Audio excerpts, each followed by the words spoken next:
Influence भी कुछ पैदा हुआ हुआ है। तो जो जो यूथ भ्रमित हो जाता है उसको क्या आप संदेश देना चाहेंगे? देखो, शाहरुख खान का एक बहुत बड़ा कोट है कि don't become a philosopher until you get rich. Right. कि आप फिलोसफी ना करें अगर आपके अकाउंट में पैसे नहीं है तो। ठीक है, अब इस हिंदुस्तान में प्रॉब्लम क्या है, जानते कुछ नहीं है, पता सब है। राइट। और मैं एक बात को अच्छे से समझता हूं कि नेटवर्क मार्केटिंग में आपके चैनल पे 150 एपिसोड, 170 एपिसोड, 180 एपिसोड हो गए, और ये 180 एपिसोड वाले लोग रिच लोग हैं।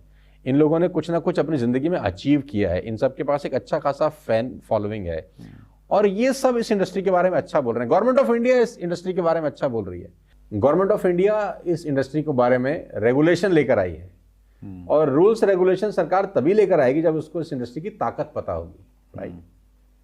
वर्ल्ड लेवल पे दुनिया के बड़े बड़े लीडर्स इस इंडस्ट्री को लेकर अपने विचार बता ही चुके हैं कि ये भविष्य का सबसे बड़ा उद्योग बन सकता है जो एक आम आदमी को रोजगार दे सके।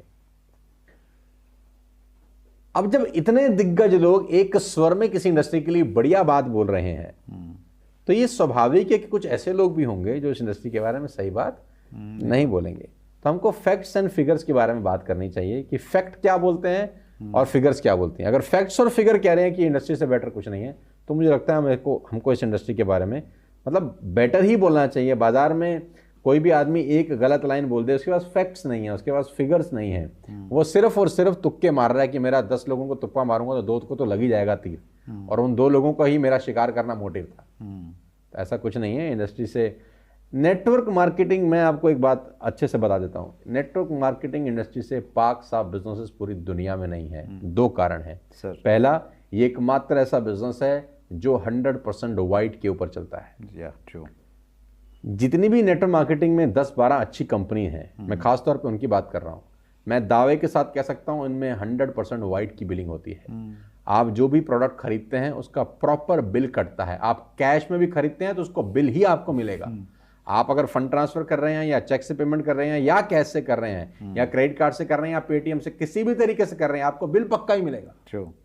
कोई भी कंपनी वो हाथ से कच्चे में कागज लिख के नहीं देगी, चाह के भी नहीं कर सकती, चाह कर भी नहीं करेगी। लेकिन अगर आप अपने मनियारी की दुकान से तेल साबुन शैम्पू खरीदते हैं तो वो कच्चा बिल देगा आपको।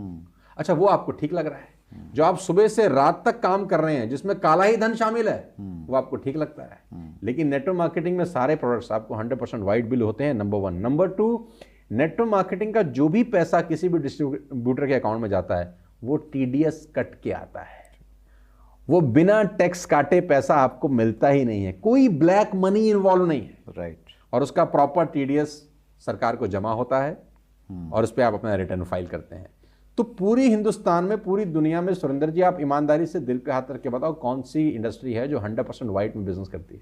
बिल्कुल नहीं करती सर। और सरकार जो चाहती है कि लोग अपना बैंक खाता खुलवाएं, बैंक में वो पैन नंबर उनके पास में हो, 1 नंबर में काम करें, तो वो सारा का सारा बाय डिफॉल्ट यहाँ पे हम लोग कर रहे हैं। 100% वाइट में बिलिंग होता है सर।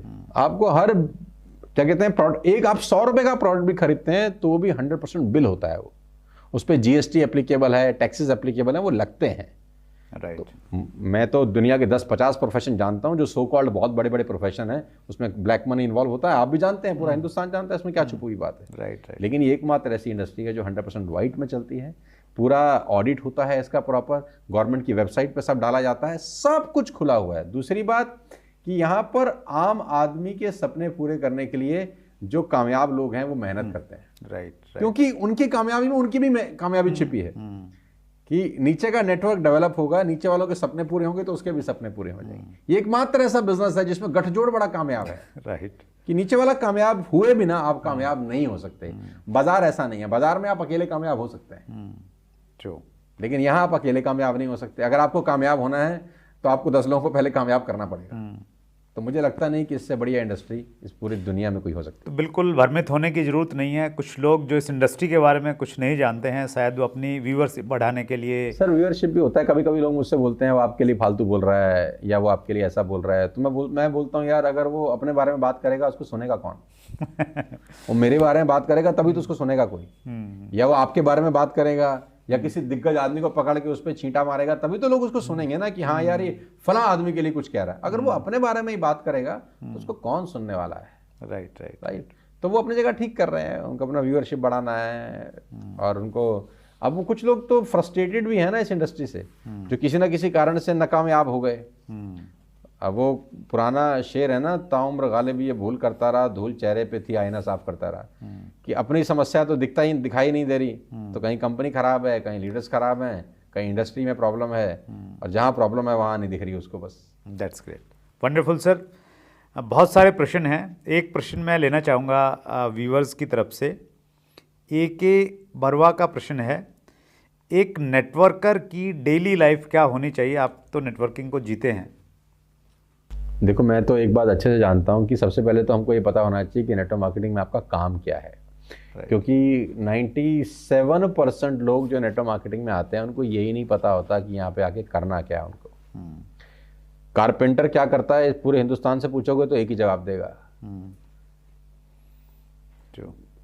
दर्जी क्या करता है पूरे हिंदुस्तान से पूछोगे एक ही जवाब देगा। डॉक्टर क्या करता है पूरे हिंदुस्तान से पूछो एक जवाब देगा। वकील क्या करता है पूरे हिंदुस्तान से पूछो एक जवाब देगा। नेटवर्कर क्या करता है 10 लोगों से पूछोगे 10 लोग अलग अलग जवाब देंगे कि ये लोगों को जोड़ने का बिजनेस है, ये लीडरशिप का बिजनेस है, ये प्रोडक्ट सेलिंग का बिजनेस है। 10 लोगों से पूछो and you will gate 10 different answers. तो जब आदमी नेटवर्क मार्केटिंग में आता है उसको यही नहीं पता होता कि एक्चुअली मेरा काम क्या है। तो सबसे पहले उसको समझ में आना चाहिए कि मेरा काम क्या है। उसका काम यहाँ पर सबसे प्रमुख काम आने के बाद यह है कि उसको नए लोगों से रोज मिलना पड़ेगा। राइट, उसको नए लोगों से रोज मिलना पड़ेगा, अपने बिजनेस के बारे में बताना पड़ेगा। कुछ लोग हाँ करेंगे, कुछ लोग ना करेंगे। ये इस बिजनेस का लॉ ऑफ एवरेज है। If you show your product your plan to 10 people you will get 1, 9 will not join you. ये बड़ा सिंपल सा फंडामेंटल है। मतलब मैं कोई नई चीज नहीं बता रहा, सबको पता है कि आप 10 लोगों से बात करेंगे, 9 नहीं करेंगे, एक आदमी आपके करेगा। और ये लॉ ऑफ एवरेज है। बस इसको आप पकड़ के अगले 2 साल 3 साल तक कंटिन्यू रखें। डेली 3 बार खाना खाते हैं तो 3 नए लोगों से इस बिजनेस के बारे में जरूर बात करें। जिस भी कंपनी में आप जो भी प्रोडक्ट सेल करते हैं, जो भी आपका प्लान है, दिन में 3 खाना 3 प्लान आपकी सेहत के लिए बहुत जरूरी है। मतलब जो बेसिक्स हमें सिखाए जाते हैं, लिस्ट बनाओ, कॉन्टैक्ट करो, तो वो जिंदगी भर करने वाली चीज़ है। सर मैं तो कह रहा हूँ अगर आज एयरटेल का 20 करोड़ कनेक्शन बिक चुका है फॉर एग्जांपल, क्या वो सुनील भारती मित्तल साहब नया कनेक्शन बेचना बंद कर चुके हैं? आज भी वो नया कनेक्शन बेच रहे हैं, बढ़ाते जा रहे होंगे। आज भी नया कनेक्शन बेच रहे हैं ना, आज भी नया डिस्ट्रीब्यूटर ऐड कर रहे हैं ना। अब भारती मित्तल ये तो नहीं कह रहे ना कि 20 करोड़ हो गए यार, अब क्या जरूरत है। नहीं, जियो के पास अगर 400 मिलियन 40 मिलियन कस्टमर्स हैं तो क्या आज वो नया कस्टमर नहीं बना रहा? वो आज भी नया कस्टमर बना रहा है। तो जब जियो एयरटेल जैसी कंपनियां आज भी नई रिक्रूटमेंट कर रही हैं तो भाई साहब आप कौन खेत की मूली हैं और हम कौन खेत की मूली हैं? हमको तो रेगुलर रिक्रूटमेंट करनी है, क्योंकि जितना बड़ा नेटवर्क उतनी बड़ी ग्रोथ। और अगर आप लीड बाय एग्जांपल नहीं करेंगे तो नीचे वाले लोग नहीं करेंगे। जिस दिन आपको लगा कि अब मैं नहीं करता, नीचे वाला करेगा, उस दिन नीचे वाले को भी लगता है कुछ दिनों के बाद कि मैं नहीं करता, नीचे वाला करेगा। उसके कुछ दिन के बाद उसके नीचे वाले को लगता है मैं नहीं करता, नीचे वाला करेगा। और आखिरी में सारा लोड उस पर आ जाता है जो कल ज्वाइन किया है। उसको लगता है पूरी कंपनी का भार अब मेरे सिर पे हाँ मेरे ऊपर है, मैं कुछ करूंगा तो सबकी जिंदगी बढ़िया हो जाएगी। ऐसा नहीं है। तो ऊपर से नीचे तक एक ही फ्लो होना चाहिए कि आप डेली 3 नए लोगों से मिल रहे हैं या नहीं मिल रहे हैं।